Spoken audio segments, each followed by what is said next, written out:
Hello la Didi Family, j'espère que tu vas bien. Aujourd'hui, nouvelle vidéo, je te dévoile mes 9 astuces pour avoir de longs cheveux crépus qui vont aussi bien, qui sont en bonne santé, qui sont beaux, qui sont...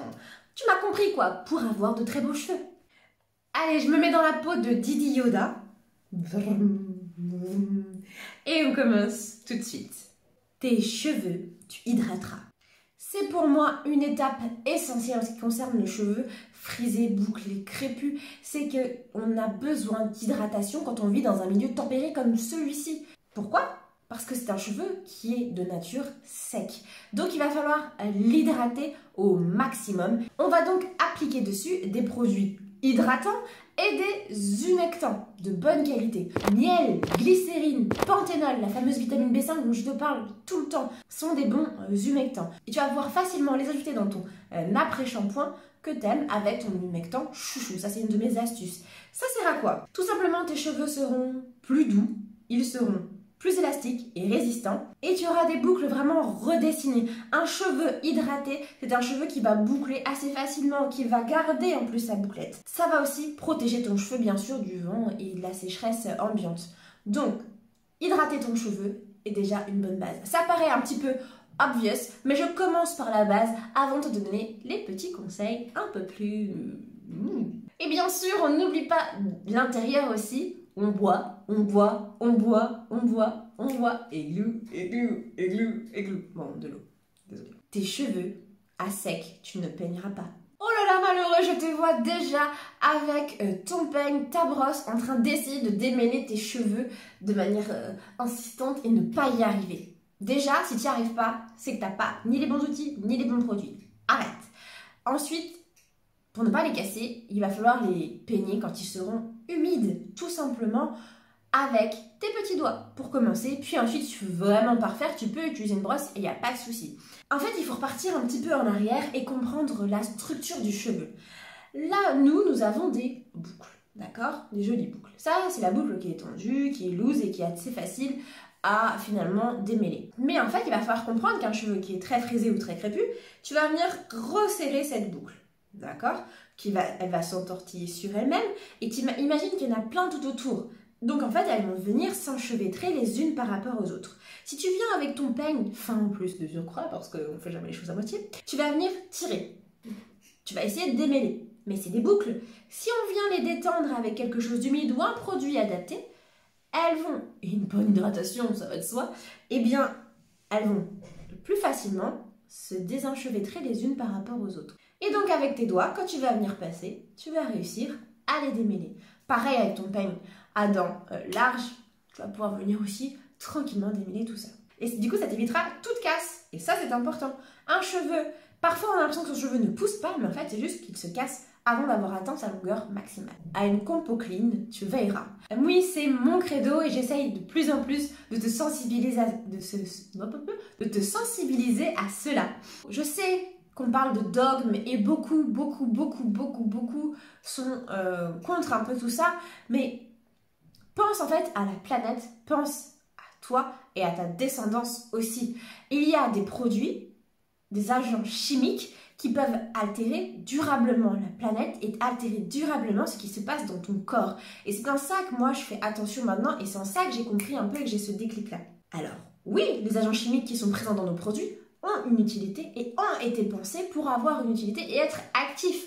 Oui, mais ce n'est pas parce qu'on te propose quelque chose que c'est forcément bon pour toi. Il faut réussir, je pense, petit à petit à se détacher de ce dogme de oui, les produits qui sont fabriqués sont prévus et conçus comme ça.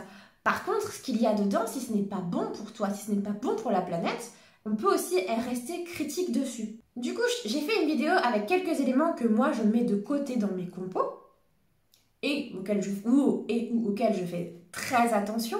Je t'invite à aller voir cette vidéo juste ici, dans le petit i, comme d'habitude, ou dans la barre d'infos quand il n'y a plus de place. Aujourd'hui, parce que je suis quelqu'un de très désagréable, je vais quand même pointer du doigt un ingrédient. Je sais, ça fait débat, mais ce sont les sulfates. Les sulfates, ok, c'est juste asséchant. Mais quand on a déjà des problèmes de cheveux secs, bah, c'est se tirer une balle dans le pied.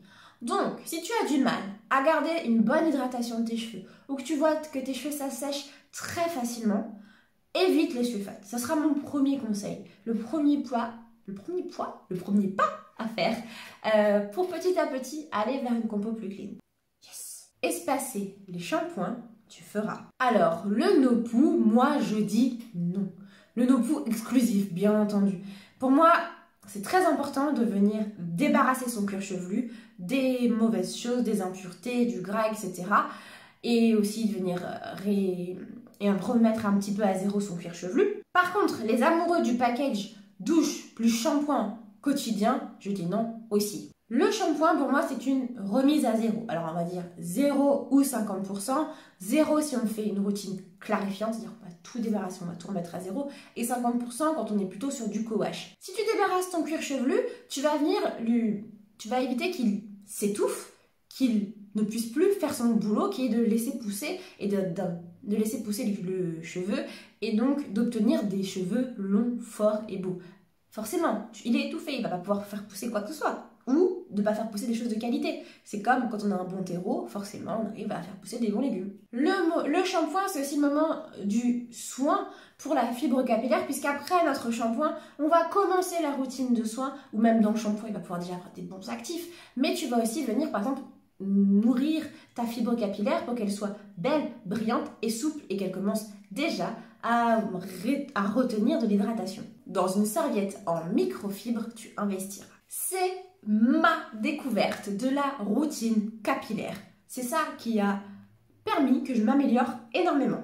Alors, une serviette en microfibre, ça coûte pas non plus des 1000 et des cents. Bon, on en a acheté une, ça devrait le faire. On se lave une fois par semaine les cheveux. Depuis le moment où j'ai compris que la serviette éponge venait assécher mon cheveu et l'agressait, ben en fait, j'ai réussi à avoir une routine soin, une routine qui vient juste après mon shampoing, qui est beaucoup plus courte et qui fonctionne d'autant mieux. Parce que du coup, j'ai pas asséché mon cheveu a déjà encore un peu l'eau de la douche, je vais venir après passer mes produits et mon cheveu il va rester beaucoup plus souple, il sera beaucoup plus brillant qu'avant. Avant, il était devenu terne.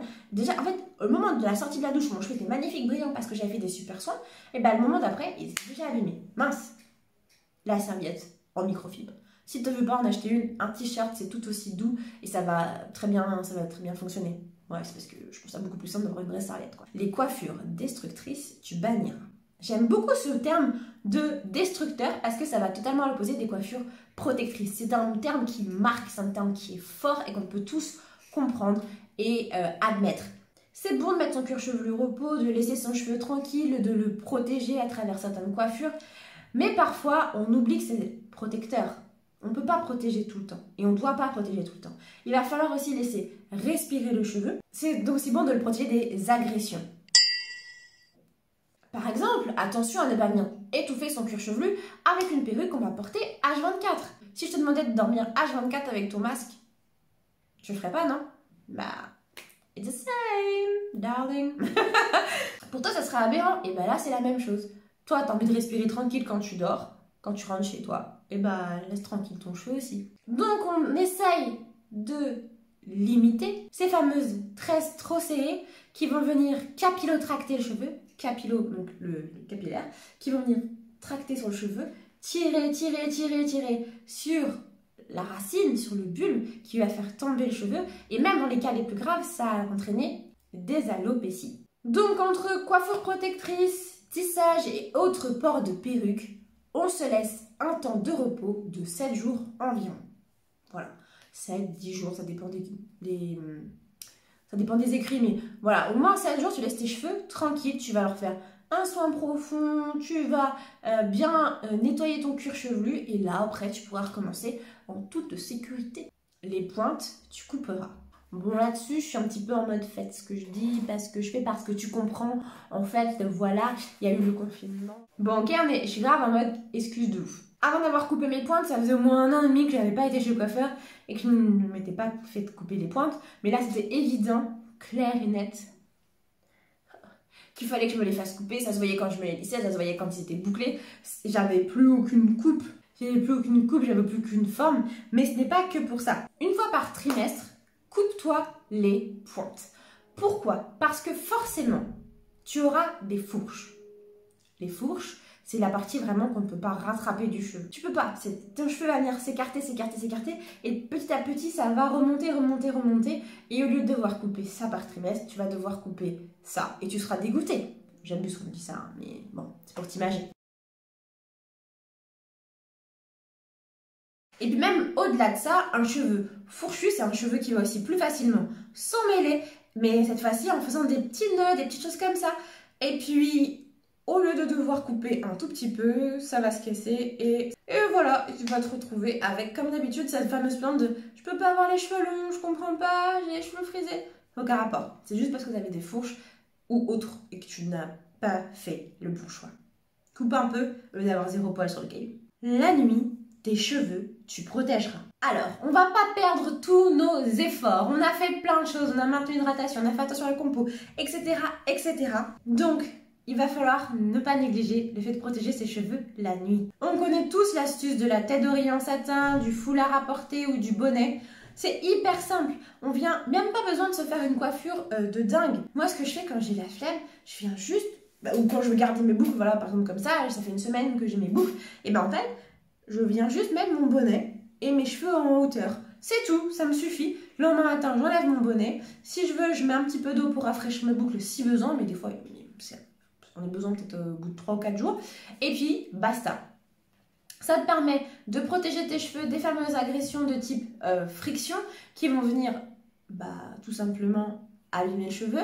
Et puis ensuite, ça va aussi éviter à ta tête d'oreiller classique en coton de venir absorber et de boire en fait l'ensemble de ce que tu as mis dans tes cheveux. Tu veux hydrater et nourrir tes cheveux, mais pas ta tête d'oreiller. Et puis si tu veux trouver des marques de bonnets, etc., il y en a plein sur tous les sites de coiffure afro. Je te mettrai bien sûr un lien dans la barre d'infos si tu as envie. Roulement de tambour, on est sur la dernière astuce. Des soins équilibrés, tu apporteras. Point trop n'en faut, tu connais cet adage. Il faut tout faire en fait de manière très équilibrée, c'est ce que je veux dire par là. On hydrate avec une bonne routine, mais pas tous les jours. On nourrit, mais pas à outrance. Sinon, ça peut casser aussi le cheveu. On peut utiliser des appareils chauffants, mais pas tous les jours. On brosse, mais pas tout le temps. Vous voyez, c'est un espèce d'équilibre à avoir. C'est comme avec l'alcool, on appelle son pote modération. D'où l'idée d'avoir une routine capillaire adaptée.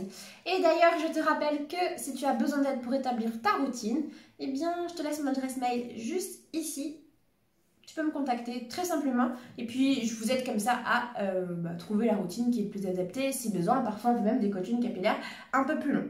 Et toi, du coup, quelle est ton astuce qui est à ne pas négliger? Et voilà, la Gigi Family, j'espère que cette vidéo, elle t'a plu. N'hésite pas à t'abonner si ce n'est pas déjà fait en activant la cloche de notification et en me laissant un petit pouce en l'air et on se retrouve très vite pour une prochaine vidéo. Bisous.